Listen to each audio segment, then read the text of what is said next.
Reviewing the highest rated fragrances on Fragrantica. This video is fully sponsored by The Scent House, who are not a retailer themselves, but are actually a distributor for websites like Max Aroma and Scent Splits, where you can sample these fragrances, by the way. They distribute European luxury niche houses that have the most luxurious scent profiles, luxurious prices as well, so that's why it's good that you can sample them.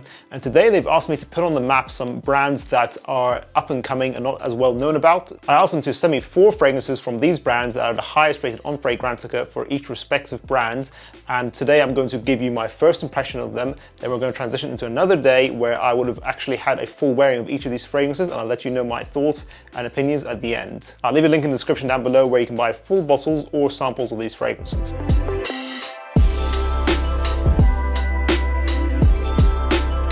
First up, let's start off with this bad boy here. This is called Omanluxury Royal Incense. There's the bottle there in case you guys couldn't see it. And it's a strong magnetic cap. God damn, am I just weak? With a juice color like this and a name like Royal Incense, I'm expecting a fragrance that's going to be ambery, incense-based, Middle Eastern with a name like Omanluxury. So it should be interesting. I kind of have an idea of what this will smell like. It's got a rating of 4.4 out of 5 on Fragrantica. And note breakdown looks very interesting. I'm very interested to see how honey and incense mixed together. It's got amber and geranium, so it's going to be quite a sweet floral fragrance as well. I think it's going to be very much a cold weather scent. Let's try it out. Get that atomizer in there. It's a fantastic atomizer, and oh my god, I can smell it. That is strong. Absolutely potent, spicy, sharp. It's very sharp, medicinal, Middle Eastern, and sweet. That just cuts through the air. But it's nicely balanced, actually. I really like the composition of this. I think it must be that pink pepper that cuts through the air. Like, this has got a nice balance of florals and sweet ambery notes here. So far, I'm really liking this. I'm kind of getting the vibe if anyone who enjoys fragrances like Oud Satin Mood or Dior's Ombre Nuit will enjoy this kind of fragrance. It's very nicely balanced amber here so far. This is a beastly bottle, and I think it's going to be a beastly fragrance as well. Let's see how the performance is. Next up, we have Merchant of Venice Arabesque. Even the name tag itself comes wrapped, bubble wrapped. I have to remove it. Look at that packaging. Oh my god, that is like art in a bottle right there. That is gorgeous, beautiful. This might be one of the best looking bottles I've ever seen in my life. This is art in itself. I mean, if you had this on your table stand, it would look like a really fancy piece of fine china that you got from your explorations in a different country. It looks insane. I'm very impressed. I'm not usually like the kind of guy who goes on about packaging, but this is very nicely done. It feels extremely good quality. It's like pure metal. I think the lid is going to be pure metal as well. Yeah, it's not magnetic, but it's a very heavy lid. Oh my god, heavy metallic lid. Dangerous weapon in your hand here. Careful, this might harm someone. That's very nice. With a brand name like the Merchant of Venice, you know, Venice is a city that is known to be the birthplace of the European Renaissance. They did trading with the Silk Road from other countries, predominantly getting ingredients like spices from the countries that don't exist in Europe. So I'm expecting a Middle Eastern, you know, it's called Arabesque, this fragrance, Middle Eastern spicy fragrance.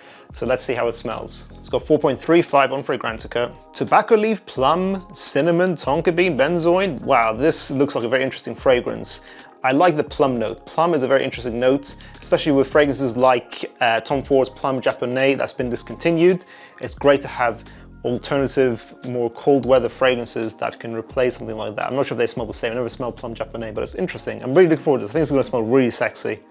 Let's see how the atomizer is.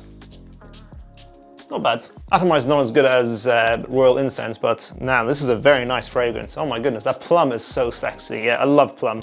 Plum is such a sexy note. This is like, yeah, very ambery, sweet cinnamon plum. This is a very unique fragrance. I'm looking at a note breakdown here on my phone. And yeah, let me just get a closer whiff. It almost has like a lipsticky kind of medicinal feel again. Again, medicinal kind of remind you of the Arab and Middle Eastern style of perfumery. Very intense, very creative here.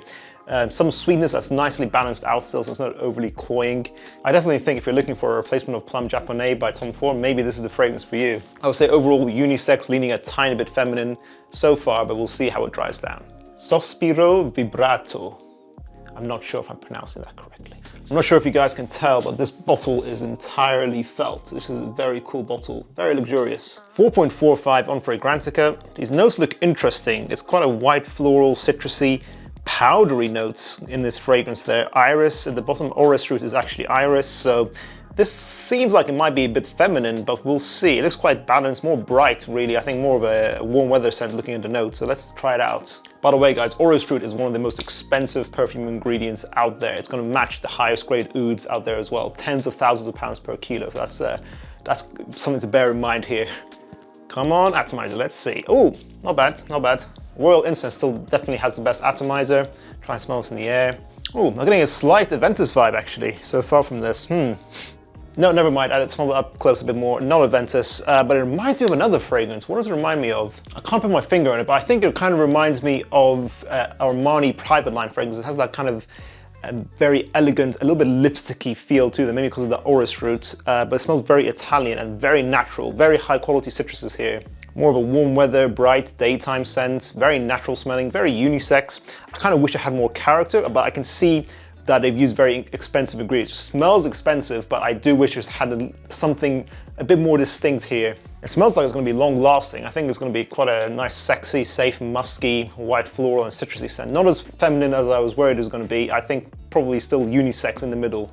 And our last fragrance is Alghabra Parfum, Eye of Seven Hills. The packaging isn't as fancy as the other fragrances, but I've tried some of Alghabra Parfum's work before. They do very nice, dense fragrances from what I've experienced so far. Good longevity. They're a brand in Istanbul from Turkey. Eye of Seven Hills has 4.53 out of 5 on Fragrantica. The note breakdown includes saffron, cinnamon, whiskey, vanilla, tobacco, amber, and oud. I think this is going to be very sexy. Just looking at the notes, I should love this because it just seems like it has all the cold weather oriental style notes that are just the best. So far, I'm getting boozy, Middle Eastern, Baccarat Rouge. Will I be right? Let's see. Let's check the atomizer. Not bad. Okay, very boozy scent. This is like a fresh, boozy vanilla. I feel like that the fresh notes, the whiskey and the vanilla are the main things I'm getting. I'm getting a slight suede effect from it as well. This is incredibly sexy, but I feel like it's a mature fragrance. I feel like a more mature gentleman would rock something like this. It's like an evening lounge, kind of like if you want to take Jazz Club or Bulgari's Man in Black, you like those kind of style of fragrances, evening boozy scents, and really amp them up. This is a very nicely well done, natural smelling boozy scent. Boozy scent's obviously not going to be very natural smelling, but this one has actually pulled it off really well. Gorgeous amber, gorgeous spices in here. This is very nice, and it's not as surprisingly heavy as I was worried it might be just because I'm looking at the note breakdown. But so actually I'm very impressed so far.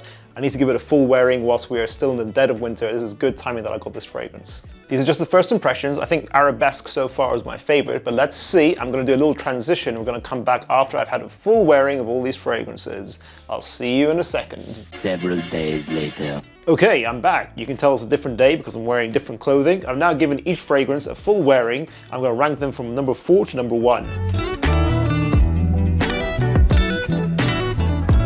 So my least favorite of the 4 is Alhambra Eye of the Seven Hills. This fragrance is still nice, I think, but it's more of a mature fragrance, I would say. It's got a nice opening. I enjoy that the most, but the dry down I found it was a bit too intense with the spiciness, the pepperiness, booziness, and the vanilla. It's very sweet. So if you like heavy fragrances, if you're a more mature guy in his 40s and above, then you'll enjoy this as a cold weather evening lounge fragrance. If you enjoy fragrances like Bentley for Men Intense or Bulgari's Man in Black, this is the kind of fragrance you might want to check out. And the performance is fantastic, 10 to 12 hours. This goes to number 4.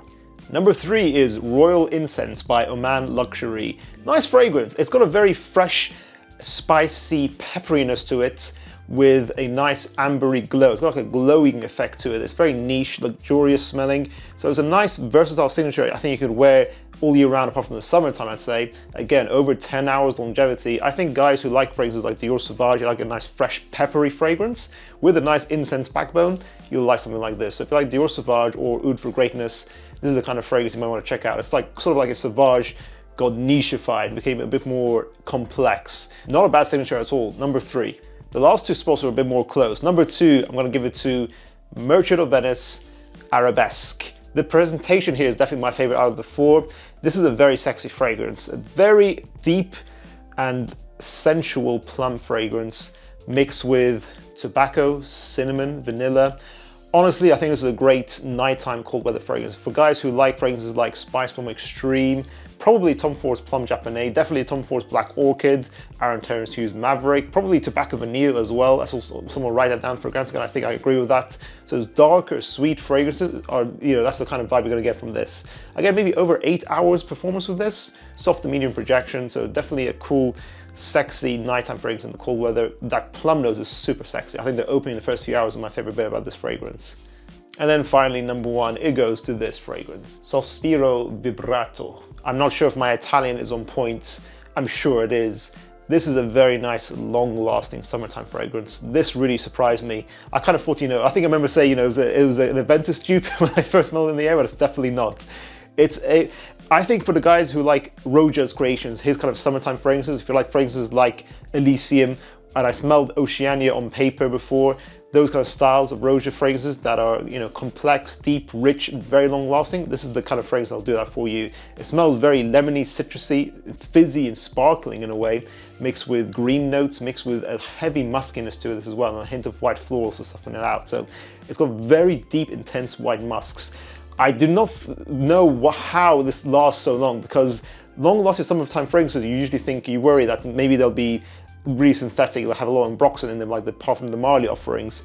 But this smells very natural, fairly linear, I would say, but it still lasts, I would say this lasts 12 hours. This is pushing 12 hours, honestly, with a medium amount of projection. This is a beast mode summertime fragrance. Wear this in spring and summer, and you will smell luxurious. The DNA is not trying to be too adventurous. It's not an adventurous DNA, but it's sort of like, in cooking, when you get the best sushi chefs in the world or the best Wagyu steaks, you get chefs who let the ingredients do the speaking for themselves. I kind of feel like that's what this fragrance is like. It's got very standard, not a crazy DNA, but it lets the ingredients. It smells super natural, super luxurious. It's got a hint of powderiness. I think there is real orris root in here, real iris. It's just a beautiful blend, very simple, very well done, and it's extremely long lasting. I saw this fragrance for £180 in the UK in a shop called Bloom Perfume, £180 in Bloom Perfume. I think this is easily worth that price. This is going to be in my rotation for summertime, definitely. I'm very happy with this. It's very sexy, and although I thought it was going to be potentially feminine, I would say this is unisex, but definitely leaning on the masculine side. So I would definitely go for this over something like Elysium, honestly, personally for myself. I think this is more worth the money. Really impressed by this, number one. And there you have it, guys. As I said before, I'll leave the links in the description down below where you can buy samples or full bottles of these 4 fragrances. What do you guys think of this video? Do you guys enjoy learning about new brands and new niche creations? I really wanted to see the best from each brand because I didn't know them, and I really enjoyed doing that. I think they do deserve their high ratings. They're all very nice fragrances. I think the lower rated ones for me, just because they're not personally my style, but I can't say that they're bad fragrances in and of themselves. But Sospiro Vibrato, I definitely love it. And I love that plum note in Arabesque. Those are definitely my 2 favorites. Are you guys going to check out any of these fragrances I discussed today? Let me know in the comments down below, and let us know about any other under the radar niche fragrances that you think guys should know about. Thank you guys for watching. Make sure to check out our other videos about niche fragrances. I'll see you guys in the next one. Bye now.